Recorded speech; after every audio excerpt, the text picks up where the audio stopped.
FAA reports 7 near misses so far this year. So I would like to welcome back aviation expert or aviation safety and NAS expert, Philip Mann. Philip, great to see you again. I can't believe we're talking about even more incidents, but here we are. I'd like to start with this emergency evacuation. Close to 200 people had to get off that plane in Denver.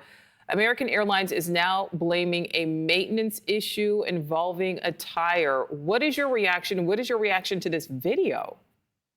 My reaction to the video is to me it looks like a routine sort of evacuation from an aircraft that for some reason had to stop on the runway. In this case, they were preparing for takeoff. They blew a tire. They had to basically slam on the brakes. The brakes caught fire. The procedure is to get people off the plane as quickly as possible, just in case something more serious is going on.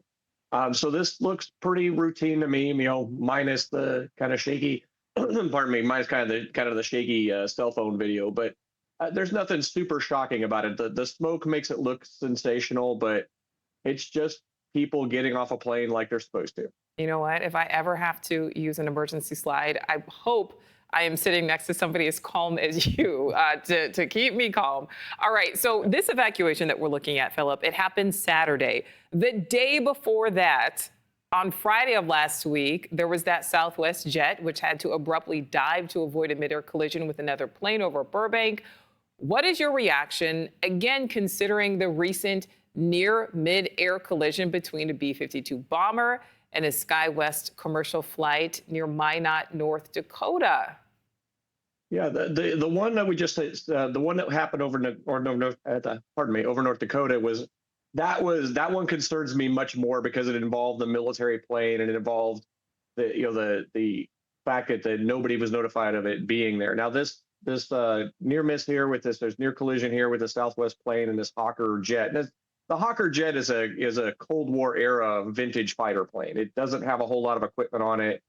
But the Southwest plane, it's alert, it's a collision avoidance system, told the pilot, it was aware of the Hawker plane, told the pilot, hey, climb, dive, whatever it told them to do, and they did that.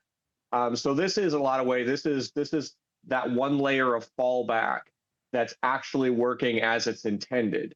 They have systems on the commercial planes that if they detect something that's not right, they tell the pilot dive or climb, and the pilot will immediately dive or climb in response to what the system is telling them. So this is really a system working. And these, this was technically a near miss. This is technically a near miss, near collision, depending on what they're using this week, because the planes were within their minimums. They were within that 3 miles. They were within that 1,000 feet vertically, but they were still nearly 2 miles apart. They were still, quite a distance, for practical purposes between them.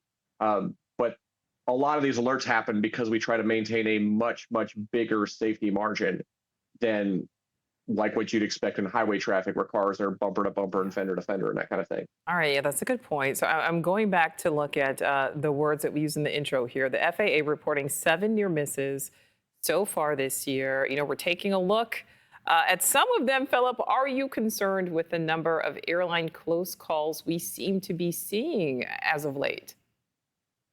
It is something I think that I would need to kind of look at some more data, but just the number themselves, we're significantly down from what we were several years, even a couple decades ago. But it concerns me every time we have something, it's a near miss that gets within those little safety margins, because there's only so many layers before we get to another Reagan National. And the fact that those layers work, the fact that the layers do alert the aircraft, that's a good thing. But I think there is some trend analysis that needs to happen. There's possibly some procedure and flight analysis that needs to happen, because some of this is undoubtedly going to be linked to the air traffic controller shortage. It's going to be linked to the the equipment in the national airspace, and there may need to be adjustments to procedures and things to account for the degradation in the system, until they can get the air traffic controllers trained up and until they can get some of the modernized things in. They may just have to reduce the capacity in the system or figure out different ways to route things so that these issues and these incidents become less likely rather than more likely. All right, so you mentioned some possible workarounds there, Philip. Do you think any of this has to do anything at all with the cuts made by the administration? I think it's all possibly there because not knowing exactly what data the aircraft are using or what data the airlines and things are using to plan, not knowing exactly how they're staffing things, and you're showing the shortages there.